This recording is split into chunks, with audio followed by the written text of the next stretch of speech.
I don't even know why I'm posting this here, but maybe someone has an explanation or has gone through something similar. This happened just last night, and I haven't been able to stop thinking about it.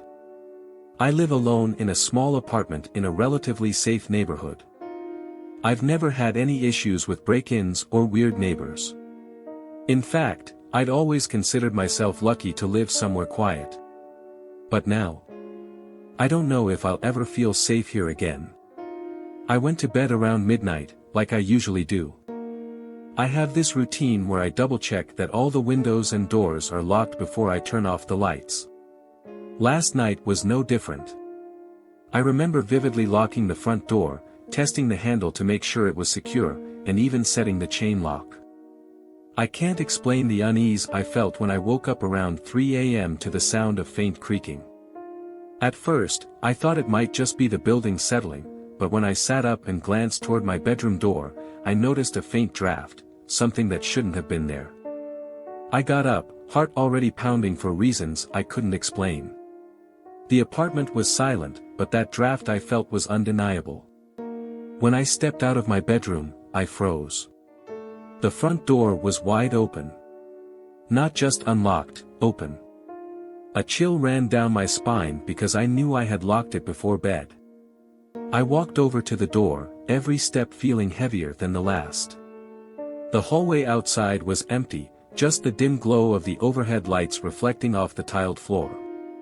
I peered out for a few seconds, but there was no sign of anyone. It was then that I noticed the footprints. Faint, muddy impressions on my carpet, leading from the doorway into my living room. My first thought was to grab my phone and call someone, the police, a neighbor, anyone, but I couldn't bring myself to move. I followed the trail with my eyes, feeling the hairs on the back of my neck stand on end. The footprints led straight to my couch. One of the throw pillows was slightly out of place, like someone had sat there briefly and then gotten up. But there was no sign of them now. No noise, no lingering presence. Just the footprints, coming in and then going back out. I stood there for what felt like an eternity, staring at the couch and the disturbed pillow. My mind was racing, trying to make sense of what I was seeing. The footprints were too large to be mine, that much was clear. And they were fresh, the dampness of the mud still dark against the carpet. But what unnerved me the most was the silence. If someone had come in, sat there, and left, why hadn't I heard anything? My apartment isn't big, and the floors creak with the slightest movement. It was as if whoever, or whatever, had been here moved in complete silence. I forced myself to check the rest of the apartment. My heart felt like it was going to burst out of my chest with every door I opened, every corner I turned. The bathroom? Empty. Kitchen? Nothing out of place. Even the closets were untouched. The front door chain lock was hanging loose, swaying slightly, as if someone had just removed it moments before. And the strangest part? Nothing was missing. My wallet was still on the counter, my laptop untouched. Whoever came in didn't take a single thing. They were just here. I went back to the living room, my eyes glued to the footprints. Something about them felt wrong. They weren't just random smudges, they were deliberate, almost careful, as if the person who made them was moving slowly. What kind of intruder breaks in just to sit on your couch and leave without a sound? My mind was spiraling with possibilities. Was it some kind of prank? A neighbor playing a joke? But that didn't explain the muddy footprints, it hadn't rained in days. I decided to lock the door again, double-checking the chain this time, and grabbed my phone. I started dialing the non-emergency police line but froze halfway through. What was I supposed to say? Hi, someone broke into my apartment, sat on my couch, and left without stealing anything. It sounded ridiculous even in my head. My gut told me to leave it alone, but something about the situation felt unfinished, like it wasn't over yet. I tried to shake the feeling off, but I couldn't. I left the phone on the coffee table and sat on the other side of the couch, staring at the disturbed pillow, trying to make sense of it all. I don't know how long I sat there, staring at that pillow, but eventually, exhaustion started to creep in. The adrenaline that had been fueling me was wearing off, leaving a gnawing unease in its place. I decided to clean up the footprints, thinking maybe it would help me feel more in control. I grabbed a damp cloth and started scrubbing the carpet, but as I worked, I noticed something else. The footprints weren't just muddy. There was a reddish tint to them, faint but undeniable. My stomach dropped. Mud was one thing, but blood? That was a whole new level of wrong. I stopped cleaning and backed away, suddenly feeling like I'd made a mistake. What if I was destroying evidence? I grabbed my phone again, ready to call the police, but before I could even unlock it, I heard it, the faint creak of a floorboard. My blood ran cold. The sound came from behind me, near the kitchen. Slowly, I turned, every nerve in my body on high alert. The kitchen was dark, the only light coming from the faint glow of the street lamp outside. For a moment, I saw nothing. Then, out of the corner of my eye, I caught the slightest flicker of movement, a shadow disappearing into the hallway. My breath caught in my throat. Every instinct screamed at me to run, to get out of the apartment and call for help. But my legs wouldn't move. I stayed frozen, staring at the hallway where the shadow had vanished. The silence was deafening now, broken only by the faint hum of the refrigerator. My phone was still in my hand, but I didn't dare unlock it. The thought of the screen lighting up and giving away my position terrified me. Summoning every ounce of courage I had, I crept toward the hallway, stepping as quietly as possible. My heart felt like it was hammering out of my chest, and every creak of the floorboards beneath my feet made me flinch. The hallway stretched out like a tunnel, darker than it had ever seemed before. I glanced toward my bedroom door, which I'd left open. The bed was just visible in the shadows, but something about it seemed off. I stepped closer, squinting to make out the details. That's when I saw it, the outline of a figure standing on the far side of the room, perfectly still. I froze, unable to process what I was seeing. The figure didn't move, didn't make a sound, it just stood there, partially hidden in the shadows. I wanted to believe it was a trick of the light or my imagination playing games with me, but deep down, I knew it wasn't. I took a shaky step back, my foot catching on the corner of the hallway rug, and the slight stumble seemed to jolt the figure into motion. Slowly, almost mechanically, it tilted its head toward me, as if studying my reaction. I wanted to scream, but the air felt trapped in my lungs. My hands gripped the phone so tightly that it hurt, and without thinking, I turned and bolted toward the front door. My mind was a blur, filled with nothing but the primal urge to get out. I fumbled with the chain lock, my shaking fingers making it impossible to unhook it quickly. Behind me, I heard the faintest shuffle, like someone taking a slow step forward. My hands finally obeyed, and the chain fell loose. I yanked the door open and ran, not stopping until I was outside, under the harsh glow of the streetlights. Out on the street, I stopped to catch my breath, my chest heaving and my body trembling. I glanced back at my apartment door, half expecting to see the figure standing there in the frame, watching me. But it was shut tight, the hallway beyond swallowed in darkness. The building was quiet, eerily so, as if the whole place was holding its breath. I didn't wait to see if anything else would happen. I just started walking, putting as much distance as I could between myself and that place. I ended up at a 24-hour diner a few blocks away. Sitting in a booth with a lukewarm cup of coffee in my hands, I debated what to do next. Call the police? Go back with someone? Find somewhere else to stay for the night? Nothing seemed like the right option. I couldn't shake the feeling that whoever, or whatever, had been in my apartment wasn't just some random intruder. It felt intentional, deliberate, like I'd been chosen for some reason I couldn't understand. I never went back to that apartment. I paid a moving company to pack up my things while I stayed at a friend's house. To this day, I don't know who left those footprints or why they came. But sometimes, late at night, I still feel that same cold draft, and I can't help but glance at my front door to make sure it's locked.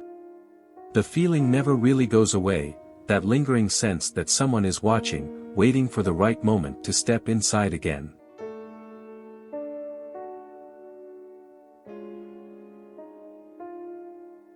I don't know if I should even be posting this, but I need to get it out of my head. For the past couple of weeks, I've been hearing this faint tapping on my bedroom window late at night. At first, I thought it was just branches brushing against the glass, you know, the kind of thing you ignore because it's harmless. But the weird part is, my bedroom is on the second floor, and there's nothing outside that could be causing it. No trees, no power lines, nothing. I kept telling myself it was just my imagination or maybe a bird. But last night was different. It was around 2 a.m. when the tapping started again. It was steady, almost rhythmic, like someone lightly knocking on the glass with their knuckles. I tried to ignore it, but it was so persistent that I finally got out of bed to check. I walked to the window, keeping the curtains drawn, and stood there for a moment, listening. My heart was racing, but I couldn't tell if it was from fear or frustration. When I finally pulled the curtain back, there was nothing there. Just the empty backyard illuminated by the dim glow of the streetlights. I was about to let out a relieved breath when I turned around, and that's when I saw him. He was standing at the end of my hallway. Tall, unnaturally tall, with broad shoulders that seemed to block out the faint light from the stairwell. He was completely still, like a shadow that had come to life. I froze, clutching the curtain in my hand, too terrified to even breathe. My mind raced, trying to make sense of what I was seeing. The front door was locked. The windows downstairs were shut. There was no way anyone could have gotten inside. But there he was, just staring at me. I wanted to scream, but my voice felt trapped in my throat. My body wouldn't move, like I was rooted to the spot. His face, or what I thought was his face, was shrouded in darkness, but I could feel his gaze. It was heavy, suffocating, like it was boring straight into my soul. And then, without making a sound, he took a single step forward. That's when something inside me snapped. I bolted for the light switch next to the bed and flicked it on, flooding the room with light. When I turned back to the hallway, he was gone. Just, gone. I stood there in the blinding glow of the bedroom light, my chest heaving as I struggled to catch my breath. The hallway was empty now, but I couldn't shake the feeling that he was still there, watching from somewhere just out of sight. I walked to the door cautiously, peering around the corner, but the shadows at the end of the hallway were still and silent. Every creak of the floorboards beneath my feet made my skin crawl. I debated whether to call someone, the police, a friend, anyone, but I felt ridiculous. What would I even say? That I saw a man who had somehow vanished into thin air. I spent the rest of the night sitting in the corner of my bedroom with every light in the house turned on. By the time the sun rose, the tapping on the window and the shadowy figure felt almost like a bad dream. I convinced myself it was just exhaustion or stress playing tricks on me. But as I got ready for work that morning, I noticed something that made my stomach drop, faint smudges on the hallway floor, as if someone had been standing there barefoot. The marks led back toward the stairs, but there was no trail leading to the front door or any of the windows. It was like whoever, or whatever, had been there had simply vanished into the walls. I couldn't bring myself to clean the smudges. Every time I walked past them, it was like they were daring me to acknowledge what had happened. That evening, I checked every door, every window, every possible way someone could have entered the house. Everything was locked, just as it had been the night before. I even double-checked the security cameras I had installed outside. They showed nothing unusual, no one entering, no movement near the windows, not even a stray animal. It didn't make sense, and that was the worst part. It wasn't just frightening, it was wrong. When I went to bed that night, I left every light in the house on. I thought it would make me feel safer, but instead, it only made the shadows in the corners feel darker, deeper. Around 1:30 a.m., the tapping started again. This time, it was louder. Not faint or rhythmic like before, it was deliberate, almost angry. I pulled the blanket over my head like a scared child, my heart pounding so loudly I was sure it would give me away. Then, just as suddenly as it started, the tapping stopped. The silence that followed was deafening. And then, I heard it, slow, deliberate footsteps coming from the hallway. Each footstep echoed through the house, deliberate and unhurried. They moved closer, stopping just outside my bedroom door. I held my breath, too terrified to move. The door wasn't locked, I hadn't even thought to lock it, and I was sure that whatever was on the other side could come in at any moment. I watched the sliver of light under the door, praying I wouldn't see a shadow pass by. But instead, the footsteps stopped, and there was a sound that made my blood run cold, the faint, metallic click of the doorknob turning. I bolted upright, adrenaline overriding my fear, and scrambled to the dresser near my bed. I grabbed the heaviest thing I could find, a lamp, and held it in front of me like a shield. The doorknob stopped turning, but the door remained closed. My mind raced. Was it trying to scare me? Toy with me? After what felt like an eternity, the footsteps started again, moving away this time. I waited until they faded completely before rushing to the door and locking it. My hands were shaking so badly I could barely turn the key. I didn't sleep that night. Every creak, every small noise sent my heart racing. I sat on the edge of the bed, clutching the lamp, my eyes glued to the door. Morning couldn't come fast enough. When the first light of dawn finally seeped through the curtains, I felt a small surge of relief. Whatever it was, it only seemed to come at night. I opened the door cautiously and stepped into the hallway. The smudges on the floor were still there, but now, they were joined by something else. Scratches on the walls. Long, jagged marks that trailed down the hallway, stopping just outside my bedroom door. I ran downstairs, grabbed my phone, and called the police. I didn't care how crazy I sounded. I needed someone to come and look at this. When the officer arrived, I tried to explain everything, the tapping, the footsteps, the smudges, and the scratches. He listened, but I could tell he didn't believe me. He walked through the house, inspected the doors and windows, and told me everything seemed secure. When I showed him the scratches, he shrugged and said it was probably an animal that had gotten inside somehow. An animal? On the second floor? He didn't have an answer for that, but he assured me there was no sign of forced entry and nothing to worry about. After he left, I wasn't reassured. If anything, I felt worse. That night, I decided I couldn't stay in the house. I packed a bag and drove to a motel on the other side of town.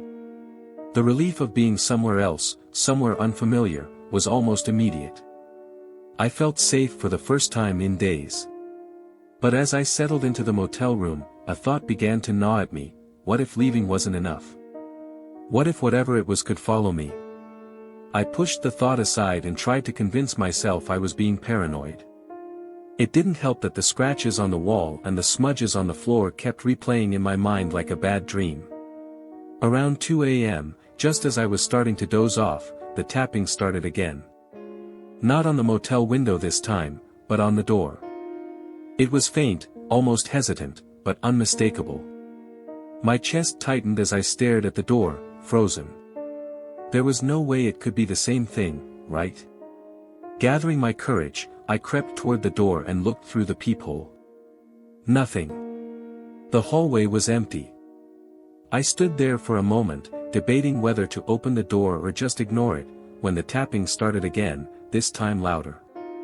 My hand hovered over the lock, trembling, and then the sound stopped. Silence. And then, from behind me, I heard the floor creak. I spun around, my back pressed against the motel door. The room was dark except for the faint glow of the streetlights filtering through the curtains. I squinted, my eyes darting across every corner of the room, but it looked empty. The floor creaked again, this time closer, and I realized with a sickening dread that the sound was coming from just behind the bed. My heart raced as I clutched the bedside lamp, ready to defend myself. Slowly, I moved toward the edge of the bed, every step feeling heavier than the last. Holding my breath, I peeked around the corner, and saw nothing. The space behind the bed was empty. No shadowy figure, no intruder. Just the plain, unassuming motel room. For a brief moment, I felt foolish. Maybe I really was losing my mind. But as I straightened up, I noticed something I hadn't before, muddy footprints leading from the window to the bed. They weren't there when I checked in. My chest tightened as I backed away toward the door.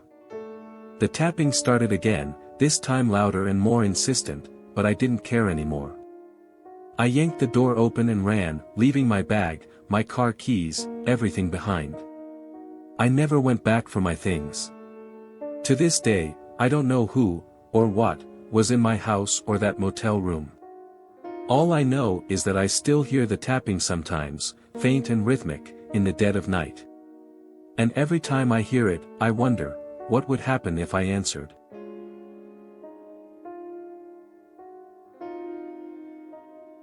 I moved into this apartment about 3 months ago. It's a cozy one-bedroom in an older building, nothing fancy, but it was perfect for my needs.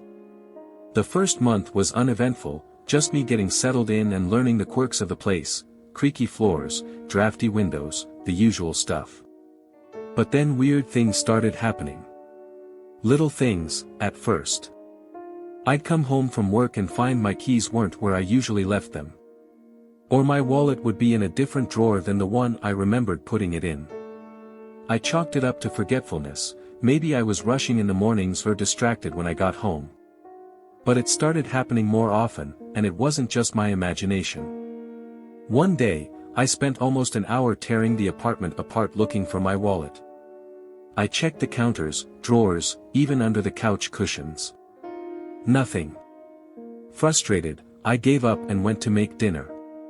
When I went back to the living room later, the wallet was sitting in plain sight on the coffee table. I stared at it for a solid minute, trying to figure out how I could have missed it. I even laughed at myself, thinking I was losing my mind. But then it happened again. And again. My keys, my wallet, even my phone once. Items I knew I had searched for would reappear in the most obvious places. It was unsettling, to say the least. At first, I tried to shrug it off. Maybe I was just stressed or overthinking things. But the frequency of it all started to wear on me. One morning, I left my keys on the kitchen counter before heading to bed. I distinctly remember doing this because I had just wiped the counter down and didn't want to forget where they were. The next morning, they were gone. I spent nearly half an hour searching, only to find them later that evening, hanging on the hook by the door. The hook I hadn't even started using yet. That's when I began to feel like something wasn't right. Was someone coming into my apartment? To be honest, the idea sounded ridiculous. The building had decent security, and I always locked my doors and windows. But the thought wouldn't leave me alone. So, I decided to test it. I set up a motion-activated camera in the hallway outside my bedroom, pointing toward the main living space. I didn't expect to catch anything, maybe just prove to myself that I was imagining things. But the very next day, when I checked the footage, my stomach dropped. There, clear as day, was one of my neighbors stepping through the back door, walking into my apartment like they owned the place. I couldn't believe what I was seeing. The man wasn't even trying to be sneaky. He walked straight through the back door, rummaged around in my kitchen drawers, and even sat on my couch for a few minutes, flipping through a magazine I'd left on the coffee table. Then, as casually as he'd entered, he got up, locked the back door behind him, and left. I watched the footage 3 more times, trying to process what I was seeing. How the hell did he have a key? I didn't even know there was a back door to my apartment, the lease didn't mention it, and I'd never noticed it because it was hidden behind a curtain. That night, I pulled back the curtain in the hallway and found it, a small, unassuming door that led to an old staircase shared by the apartments on my floor. The lock looked ancient, and when I tested it, the knob turned easily. It was barely secure. My mind was racing. How long had this been going on? How often was this guy coming into my apartment? I felt violated, like my space wasn't mine anymore. I called the landlord immediately and left a voicemail, trying to sound calm but probably failing miserably. Then I sat in my living room, staring at that back door, feeling more vulnerable than I ever had in my life. The landlord called me back the next morning, sounding confused and slightly annoyed. He claimed the back door was supposed to be sealed off years ago, back when they renovated the building. According to him, no one should have access to it. I told him about the footage I had of the neighbor entering through that very door, and he went quiet for a moment before promising to come by and take a look. That wasn't enough for me. I needed answers now. So, I decided to confront the neighbor directly. I waited until the evening, watching through the peephole for him to return to his apartment. When I finally saw him unlock his door and step inside, I marched over and knocked, my heart racing. He opened the door after a few seconds, looking completely calm, almost smug. I didn't beat around the bush. I asked him point blank why he had been entering my apartment. His face didn't change, not even a flicker of guilt or surprise. Instead, he just smiled and said, "I was keeping an eye on things for you. This building isn't as safe as you think."